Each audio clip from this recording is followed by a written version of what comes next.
Amigos meus, salve, aqui estamos na área do esporte, uma edição especial. Nós vamos especificamente falar sobre a chegada do Maringá Futebol Clube à final do Campeonato Paranaense, com o empate que obteve, heróico empate que obteve na capital do estado, quando enfrentou a equipe do Curitiba. Tinha a vantagem de dois gols feitos na primeira partida no estádio regional Willie Davids, gol do Rodrigo do Vilar, quando venceu o Coxa Branca por 2-0. Foi a capital, poderia até perder por 1-0, que classificar-se-ia, poderia perder por 2-0, que ainda assim levaria a decisão para os pênaltis, e só ficaria fora da final se perdesse para o Curitiba por 3-0. E o Curitiba foi buscar este resultado de 3-0 já nas primeiras movimentações da etapa inicial, mas aí prevaleceu o bem organizado, o bem treinado, o bem orientado, o determinado time maringaense que segurou um resultado. E a gente ouve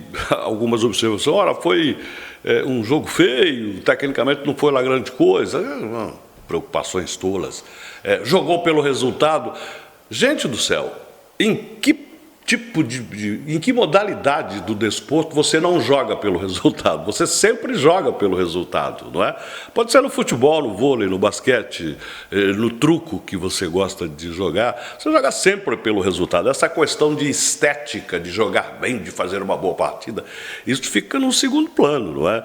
Maringá Futebol Clube não foi a capital do estado para fazer uma exibição de gala. O Maringá Futebol Clube não é o Real Madrid, não é o Manchester City, não é o Barcelona. O Maringá Futebol Clube é um time determinado, que sabe o que quer dentro da competição, que foi buscar isto, que foi buscar o que quer diante do Curitiba, que fez isso ao longo de todo o campeonato, curiosamente, e até o próprio Jorge Castilho, numa de suas coletivas, ele que é um cara sempre muito ponderado, muito centrado, meio que desabafou. Ora, o que se diz do time? O time está ganhando. Por exemplo, ele veio para estas semifinais e não perdeu para ninguém das semifinais. Não perdeu para o Curitiba na primeira fase, não perdeu para o Curitiba nas semifinais, não perdeu para o Atlético na primeira fase, e agora a expectativa de quem vai passar entre Operário e Atlético não perdeu também para o Operário. Então, o Maringá Futebol Clube foi sempre um time determinado, desde a rodada inicial da competição, esteve o tempo todo no topo da tabela. O fato de ter estado no topo da tabela lhe assegurou essa prerrogativa de fazer o primeiro jogo das semifinais, aliás, de estar entre os quatro, e nas quartas de final fazer o primeiro jogo em casa. Não teve isso diante do Curitiba, mas administrou bem, foi lá, buscou o resultado, e aí, com isso, a gente tem que tirar o chapéu. Todos temos que nos render às evidências de que o trabalho feito pela diretoria foi bem feito, malgrado as críticas, que foram muitas. Olha, desmanchou o elenco, não tem que contratar jogadores. Quantas vezes a comissão técnica, o Jorge Castilho e os integrantes da comissão técnica, e também os dirigentes, os responsáveis pela montagem do elenco, não tiveram que ouvir: olha, esse time aí, se não contratar um reforço de peso, se não contratar um Mbappé, se não contratar o Messi, não contratar o Neymar, se ele se recuperar, esse time não vai nem se classificar. Nada. Desclassificou, fez uma primeira fase tranquila, nas quartas de final passou com relativa facilidade, nas semifinais abateu o Curitiba e deu o chamado tapado de pelica. Quer dizer, é esse o time, né? O time é um time que está com resultado, jogando pelo resultado. Aquela história de joga com regulamento, o discurso é o mesmo do jogar por resultado. Claro que você joga com regulamento, você começa uma competição, tem um regulamento, é em função dele que você vai jogar. O que determinava o regulamento dessas semifinais? Determinava que, no caso de dois resultados iguais, a decisão ia para o pênalti. Que se você fizesse uma vantagem no primeiro confronto, você teria essa vantagem no segundo. Foi o que o Maringá fez. Então, você queria o quê? E criticam muito atacantes. O menino que está padecendo muito com críticas que eu considero injustas é o Bruno Lopes. Dizem que ele não faz gols, que ele não está fazendo os gols que dele. Ele não é um empurrador de bolas, como é o Gabigol, por exemplo, no Flamengo, que fica esperando a oportunidade de um rebote. Ele é um jogador que participa muito do jogo. E se você observar o videotape deste confronto com o Curitiba, você vai vê-lo exercendo uma marcação para impedir que o Curitiba saia do jogo. Você o verá até no seu próprio campo de defesa participando do jogo. Então, é um jogador que tem muita aplicação, por isso é titular. contestado por alguns, mas o Jorge Castilho tem na conta de titular absoluto e ele vem correspondendo. Ora, não faz gols.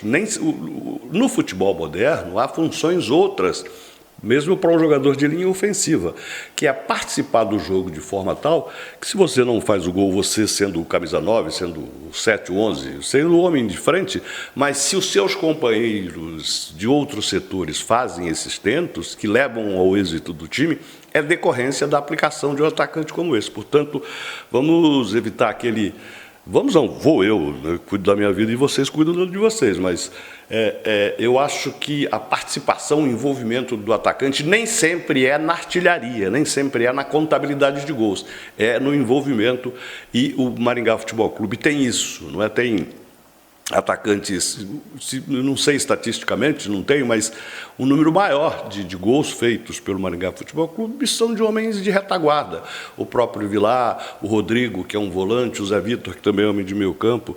Mas isso não quer dizer nada. Se o atacante não faz, mas o volante faz, o zagueiro faz, o goleiro faz, não importa. O que importa é o resultado final. E todo mundo joga por resultado, e todo mundo joga com o regulamento. Fato é que o Maringá Futebol Clube está na final do Campeonato Paranaense, está esperando o resultado, sai agora na quarta-feira. O Operário vai jogar contra o Atlético na Arena da Baixada. Muitos afirmam, muitos dão o Atlético Paranaense como o finalista. Eu, particularmente, não penso assim. Respeito, entendo até que o Atlético Paranaense tem o melhor elenco da temporada, jogadores... Veja a folha de pagamento do Atlético, eu acho que ela sozinha cobre a do Maringá Futebol Clube e a do Operário. Mas o Operário está no páreo. O jogo é agora na quarta-feira. E se o Atlético ganhar, o jogo seguinte será no sábado no Estádio Regional Willie Davis, para o caso do Atlético vencer.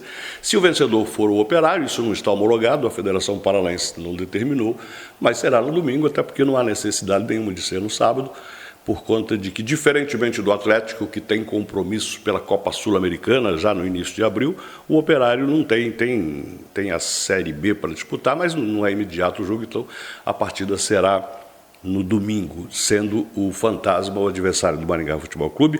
Bom esclarecer que, se for contra o Atlético, por conta da melhor campanha do Furacão, a primeira partida será no Estádio Regional Willie Davis e a segunda na Arena da Baixada. Caso seja o Operário, e eu até acredito que isso vai acontecer, intuito, aí o jogo primeiro será em Ponta Grossa e o segundo no Estádio Regional Willie Davis, isso nos 2 domingos. Enfim, expectativa muito grande por esta partida, pela terceira vez que o Maringá Futebol Clube chega à final do Campeonato Paranaense. Isso não é pouca coisa. Foi finalista em 2014, eliminando o Coritiba nas semifinais de 2014, lembrem-se. E aí perdendo naquela jornada trágica para o Londrina nos pênaltis. Em 2022, voltou a ser finalista do Campeonato Paranaense de Futebol. À época, eliminou o Operário nas semifinais e depois enfrentou este mesmo Coritiba. Perdeu por 2-1 aqui, perdeu por 4-2 no estádio do Couto Pereira. O Coritiba foi campeão. E agora, pela terceira vez, para a alegria do seu torcedor, chega à final, esperando aí pelo adversário. Mas não é pouca coisa para uma agremiação fundada em 2010. Nós estamos em 2024, em 14 anos de existência. Você decide o título do principal campeonato do estado por 3 vezes. Isso não é pouca coisa.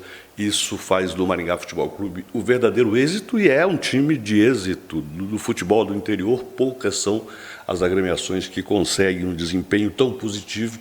Oxalá o Maringá Futebol Clube consiga fechar este ciclo conquistando o histórico título do Campeonato Paranaense, coisa que o torcedor de Maringá não vê desde 1977. Eu era garoto, para você ter uma ideia, em 1977, quando o Grêmio foi Grêmio de Esportes Maringá, o extinto Grêmio de Esportes Maringá, foi campeão vencendo esse mesmo Coritiba. Veja como se entrelaçam as histórias de Coritiba e o futebol profissional de Maringá, não é? Lá desde os tempos de Grêmio, mas enfim...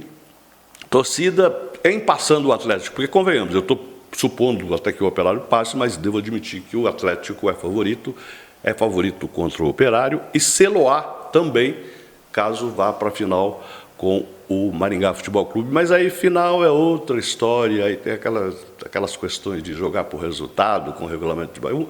São 2 partidas, enfim, a possibilidade de competência para isso o Maringá Futebol Clube já provou que tem. não é?